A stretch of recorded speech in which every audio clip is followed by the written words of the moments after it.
Here's the story of Johnny Cake by Joseph Jacobs. Illustrations by Tommy Di Paola. Once upon a time, there was an old man and an old woman and a little boy. One morning, the old woman made a Johnny Cake and put it into the oven to bake. "You watch the Johnny Cake while your father and I go out to work in the garden," she told the little boy. And the old man and the old woman went to hoe the potatoes.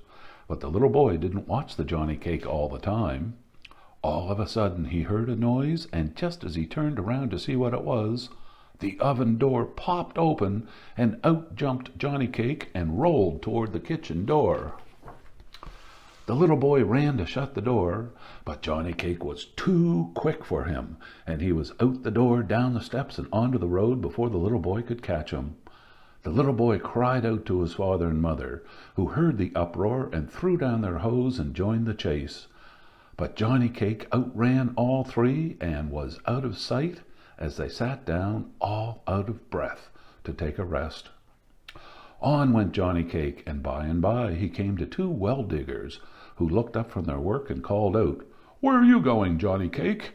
I've outrun an old man and an old woman and a little boy, and I can outrun you too." "You can you? We'll see about that," they said, and they threw down their picks and ran after him.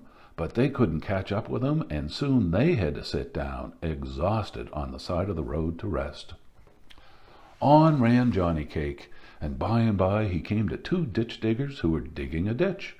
"Where are you going, Johnny Cake?" they called out.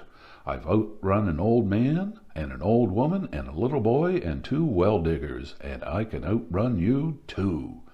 "You can you? We'll see about that," they said, and they threw down their spades and ran after him. But Johnny Cake soon outran them too, and seeing that they could never catch up, they gave up and sat down panting to rest. On went Johnny Cake, and by he came to a bear. "Where are you going, Johnny Cake?" the bear asked, licking his lips.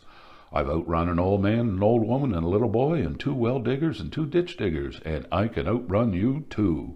"You can you?" growled the bear. "We'll see about that." And he trotted as fast as his legs would carry him after Johnny Cake, who never even looked back. Before long, the bear was so far behind that he gave up and stretched himself out on a grassy bank to rest. On went Johnny Cake, and by he came to a wolf. "Where are you going, Johnny Cake?" the wolf called out. "I've outrun an old man, an old woman, and a little boy, and two well diggers and two ditch diggers, and a bear, and I can outrun you too." "You can you?" snarled the wolf. "We'll see about that." And he galloped after Johnny Cake, who went on and on so fast that the wolf too saw that there was no hope of catching him, and he lay down to rest. On went Johnny Cake, and by he came to a fox, who was stretched out quietly by a fence. The fox called out in a sharp voice, "Where are you going, Johnny Cake?" But he didn't get up.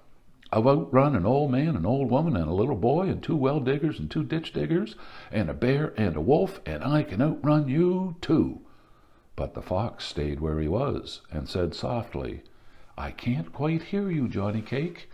Won't you come a little closer?" And he turned his head a little to one side.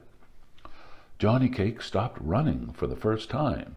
He went a little closer to the fox and called out in a very loud voice, "I've outrun an old man, an old woman, a little boy, two well diggers, two ditch diggers, and a bear and a wolf, and I can outrun you too." "I still can't hear you. Won't you come just a little closer?" the fox said in a feeble voice, as he stretched out his neck towards Johnny Cake and put one paw behind his ear, as if to hear better. Johnny Cake went close, and leaning toward the fox, he screamed, "I've outrun an old man, an old woman, a little boy, two well diggers, two ditch diggers, and a bear and a wolf, and I can outrun you too." "You can you?" yelped the fox, and he snapped up the Johnny Cake and gulped him down in the twinkling of an eye. Johnny Cake wasn't smart enough to outfox the fox. The end.